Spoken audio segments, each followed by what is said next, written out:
pa po kayo, may sinaslide in, sinaslide out. So dito po, ganyan lang po siya. So your drawers for your storage. Yan. And your central locking system. So sa iba, 4 pa po yung nilalock dito. Sa kapakan lang po. Also your water trap sa gilid.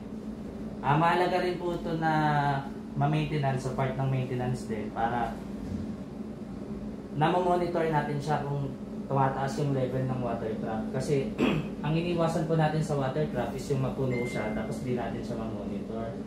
Kasi it might damage or it might cause difficulty dun sa loob ng machine natin na maaaring makasira rin po sa machine. So, imbis na ito lang po yung mini-maintain natin every 30 days, no? Kapag ka napabayaan natin, buong ano po niya, parang gas monitoring po niya yung damage po natin. So mas mahal po yun, mas matagal ang downtime. So yun naman po yung isa sa mga importance ng ganun. So ang palitin po ng water trap natin ay 30 days. Yun po yung recommendable. So if wala po tayong stocks, so better, ang pinaka-best solution natin is magkaroon po tayo ng stocks. Pero if wala, pwede natin siyang i-suck out yung tubig dun sa water trap and then i-pinch or ano lang natin sa ano po, sa safe na, like say, for example yung mga trash bin natin, dun lang natin siya. So ayan, so there will come a time kapag patuloy natin siyang ginagawa, mag-expire kasi talaga yung water trap. So better na mini-maintain natin siya. So part kasi siya ng consumables natin.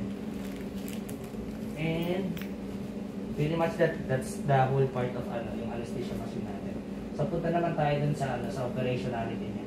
So since nakabukas na yung switch sa likod, so we don't have to switch it on na.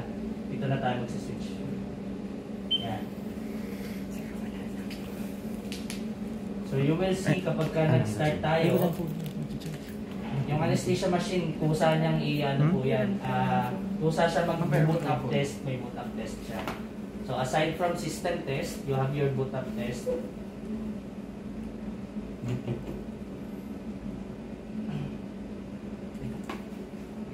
Ayan, okay na yung kulay. Yes.